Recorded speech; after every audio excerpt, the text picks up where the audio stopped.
स्वागत है दोस्तों आपका आज की इस वीडियो में। दोस्तों आज हम प्राचीन भारतीय इतिहास के 100 मोस्ट इम्पोर्टेंट प्रश्नों के बारे में चर्चा करेंगे। दोस्तों प्रश्नों की संख्या लगभग 500 रहेगी। अगले वीडियो में हम 100 प्रश्न करके पांचों वीडियो में 500 प्रश्न निपटा देंगे। दोस्तों बढ़ते अपन सीधे पहले प्रश्न की ओर। पहला प्रश्न है हमारा, सिंधु घाटी सभ्यता की खोज कब हुई थी? 1911-21 ईस्वी में दोस्तों सिंधु घाटी सभ्यता की खोज हुई थी। सिंधु घाटी सभ्यता की खोज कब हुई थी? 1921 में। नेक्स्ट, मोहनजोदड़ो की खोज किसने की थी? तो दोस्तों R.D. बनर्जी के द्वारा मोहनजोदड़ो की खोज की गई थी।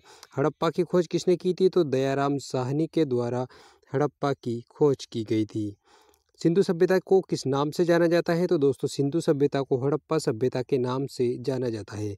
मोहनजोदड़ो किस नदी के किनारे बसा है? दोस्तों सिंधु नदी के किनारे बसा होने के कारण इसी सभ्यता को सिंधु सभ्यता कहा जाता है।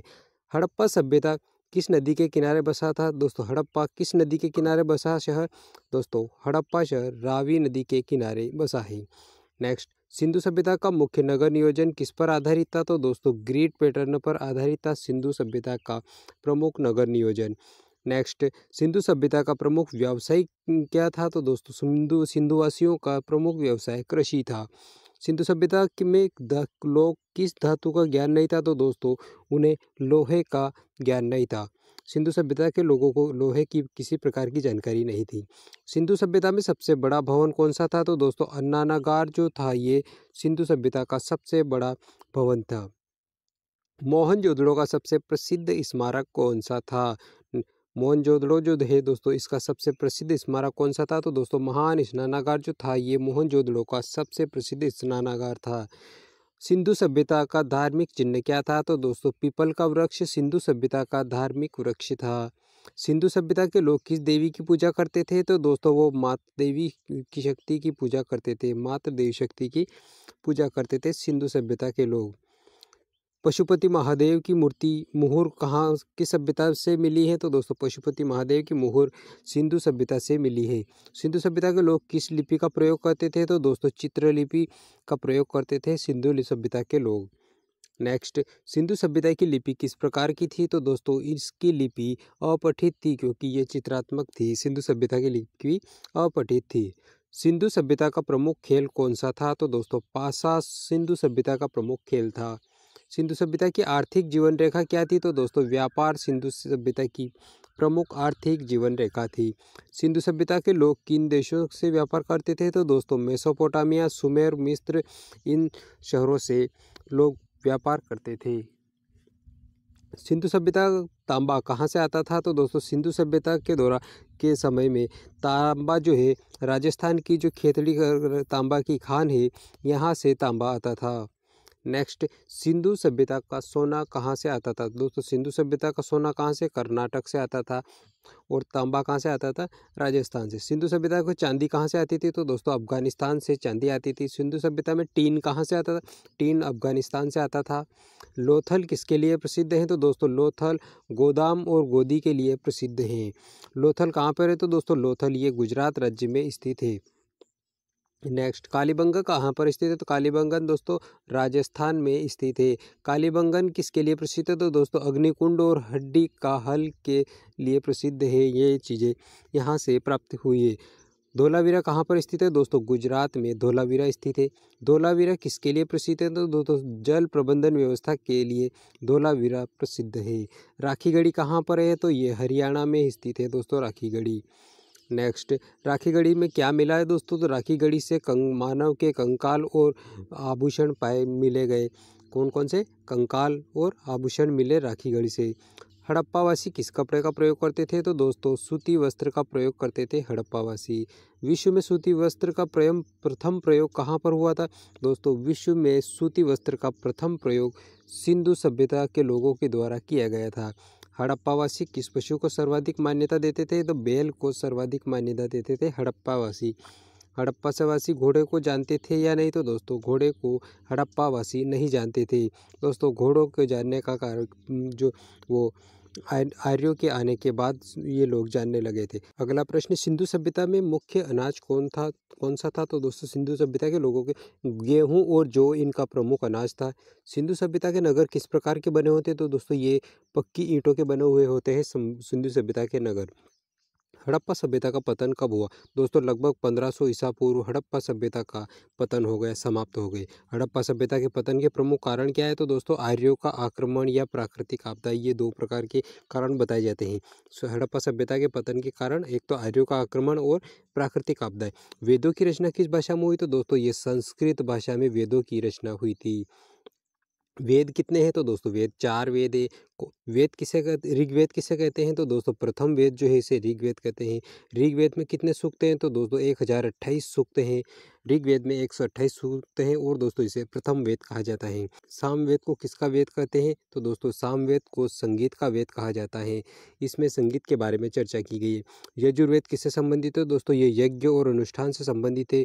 यजुर्वेद यज्ञ संबंधी, यज्ञ अनुष्ठान या किसी भी प्रकार के कार्यक्रम से संबंधित यजुर्वेद में दिया गया है। नेक्स्ट दोस्तों अथर्ववेद किससे संबंधित है? तो अथर्ववेद जादू टोना और औषधि कला से संबंधित है। अथर्ववेद में जादू टोना और औषधि संबंधी जानकारी दी गई। वेदों को किस नाम से जाना जाता है? तो दोस्तों अपौरुषीय के नाम से जाना जाता है। वेदों को किस नाम से जाना जाता है? अपौरुषेय ग्रंथ के नाम से जाना जाता है।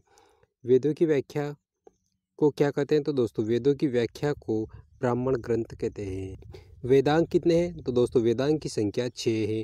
उपनिषदों की संख्या कितनी मानी जाती है? 108 मानी जाती है उपनिषदों की संख्या। उपनिषदों में किस विषय की चर्चा है? तो दोस्तों उपनिषद जो है इनमें दर्शन और आत्मा परमात्मा के बारे में चर्चा की गई है।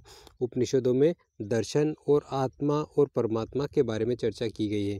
महाभारत का लेखक कौन था? तो दोस्तों वेद व्यास महाभारत के लेखक हैं। महाभारत को किस नाम से जाना जाता है? तो दोस्तों जय संहिता के नाम से जाना जाता है महाभारत को। महाभारत में कितने श्लोक हैं? तो दोस्तों ये लगभग 1,00,000 श्लोक है महाभारत में। रामायण के रचयिता कौन है? तो दोस्तों महर्षि वाल्मीकि रामायण के रचयिता है। अगला प्रश्न, रामायण में कितने कांड है? तो दोस्तों 7 कांड है रामायण में। बौद्ध धर्म के संस्थापक कौन है? तो दोस्तों बौद्ध धर्म के संस्थापक गौतम बुद्ध हैं। बुद्ध का जन्म कब कहाँ हुआ था? तो दोस्तों बुद्ध का जन्म लुम्बिनी नेपाल में हुआ था। बुद्ध का वास्तविक नाम क्या था? दोस्तों सिद्धार्थ था बुद्ध का वास्तविक नाम। बुद्ध की माता का नाम महामाया था। नेक्स्ट, बुद्ध के पिता का नाम शुद्धोधन था। बुद्ध का जन्म शाक्य वंश में हुआ था। 563 ईसा पूर्व इनका जन्म हुआ था। दोस्तों बुद्ध को ज्ञान प्राप्ति कहाँ से हुई? तो दोस्तों बोध गया, जो कि बिहार में स्थित है, बोध गया से बुद्ध को ज्ञान की प्राप्ति हुई। बुद्ध को किस वृक्ष के नीचे ज्ञान प्राप्त हुआ? तो दोस्तों पीपल वृक्ष के नीचे बुद्ध को ज्ञान प्राप्ति हुई और इस वृक्ष को बोधि वृक्ष के नाम से जाना जाता है। अगला प्रश्न, बुद्ध ने प्रथम उपदेश कहाँ दिया था? दोस्तों बुद्ध ने प्रथम उपदेश सारनाथ में दिया था और ये ऋषिपतन मृगदाव में दिया था। कहाँ पर?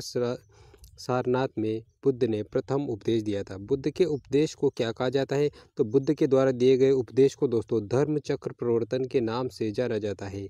बुद्ध का महापरिनिर्वाण कब हुआ था? दोस्तों 483 ईसा पूर्व में बुद्ध का महापरिनिर्वाण हुआ था। बुद्ध का महापरिनिर्वाण कहाँ हुआ था? तो दोस्तों कुशीनगर में हुआ था।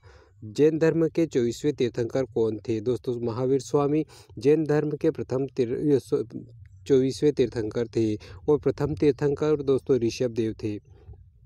नेक्स्ट, महावीर का जन्म कहाँ हुआ था? दोस्तों महावीर स्वामी का जन्म वैशाली कुंडलग्राम में हुआ था। महावीर का जन्म कब हुआ था? दोस्तों 540 ईसा पूर्व में महावीर का जन्म हुआ था।